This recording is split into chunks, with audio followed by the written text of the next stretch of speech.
Volkswagen, its manipulation of U.S. emissions testing, and this is a situation that gets more complex by the hour. More complicated and also worse for the automakers, starting with the company's stock. As we saw a moment ago, VW shares in Europe have plummeted for a second day in a row. You are looking at Volkswagen's American depository receipts volume yesterday was 21 times the daily average. The German newspaper Der Spiegel is reporting that the company will replace CEO Martin Winterkorn with Tagesspiegel. Oh, Tagesspiegel. Tagesspiegel. Tagesspiegel. Our local I know.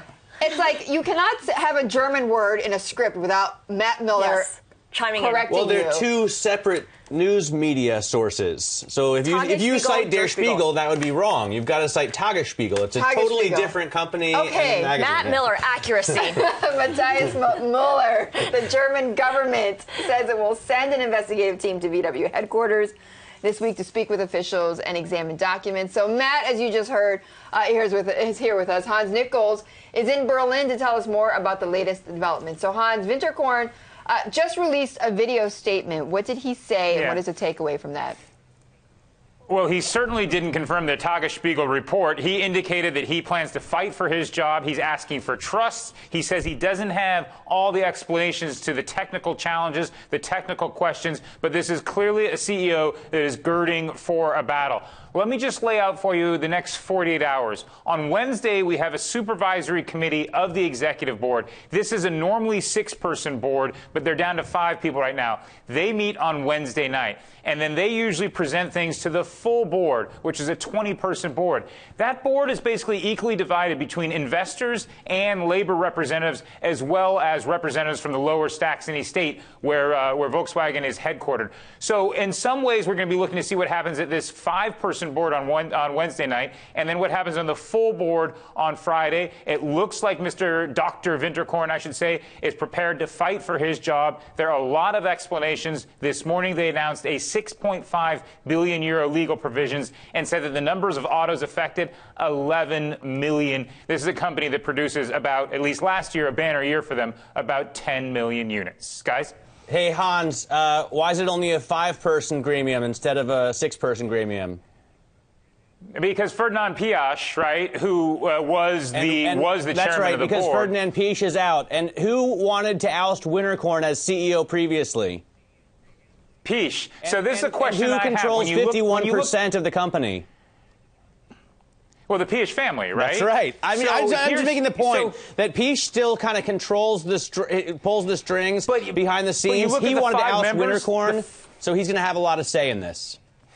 Well, even maybe before that, because when you look at the 5-member board, 3 of them are sort of on the labor side of things, if you count the representative of Lower Saxony for labor. But just because the advisory board recommends that Mr. Winterkorn may leave his position doesn't mean that the full committee will. And we'll see whether or not Winterkorn still has some support.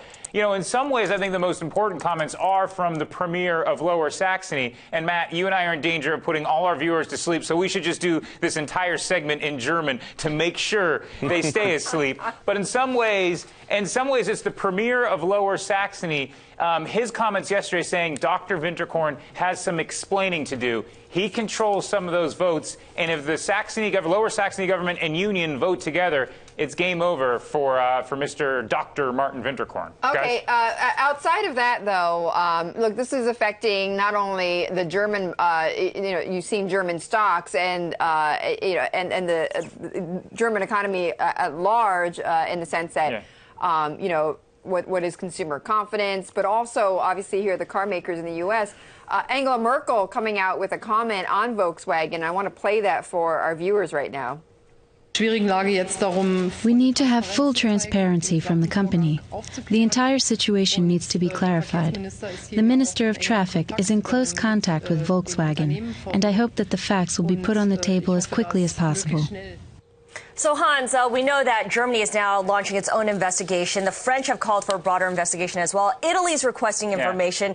Does the EU itself have a role to play here in enforcing emission limits, or is this all individual national issues? Well, never underestimate Brussels' ability to create and to maybe cause problems for companies. They haven't quite said that yet, right? I mean, we've seen antitrust investigations from Brussels now, starting with Microsoft, most currently with Google, take a pretty strong, I don't want to say anti-business, but they want to make sure business is playing by European rules. What we had out of the European Union yesterday, the EU Commission, I should say, is that they would look at the matter, but they hadn't formally announced an investigation. But, guys, in some ways, that's somewhat academic, right? I mean, if 16 of the 19 states that use the Eurozone have announced investigations, in some ways, Volkswagen might actually prefer to centralize it and go through the EU instead of litigating this country by country. And centralization of power was one of the reasons that Volkswagen is in the mess that it's in. When Winterkorn spoke, it was in a video statement. There was no interaction, Matt, with investors, with reporters. He was delivering a one-sided argument here. Yeah, I mean, look, I think some people right now are asking the question, does Volkswagen think it can do whatever it wants? I mean, does it make the rules? And it helps that it's basically almost a government-run organization, right? I mean, Lower Saxony, as Hans was talking about, owns a 20% stake. The federal government owns a big stake. And then the unions also occupy seats on the supervisory board. I mean, since everybody in power is running this thing, maybe they feel like they can do whatever they want. That is not the view, or it wasn't expressed by Michael Horn yesterday, the North American CEO of Volkswagen. I saw at an event to present the new Passat, and Lenny Kravitz played there, and there were delicious donuts and wonderful mixed beverages. But Michael Horn came out on stage, and to his credit, the first thing he did was apologize for this and make what really so far, at least until last night, was the only public statement from an executive. Listen to a piece of that. Our future depends on turning this into an opportunity to learn, to improve, and we are damn committed to do so. And I'm confident, and I'm personally committed, that this company will do what it needs to be done to make things right. To make things right.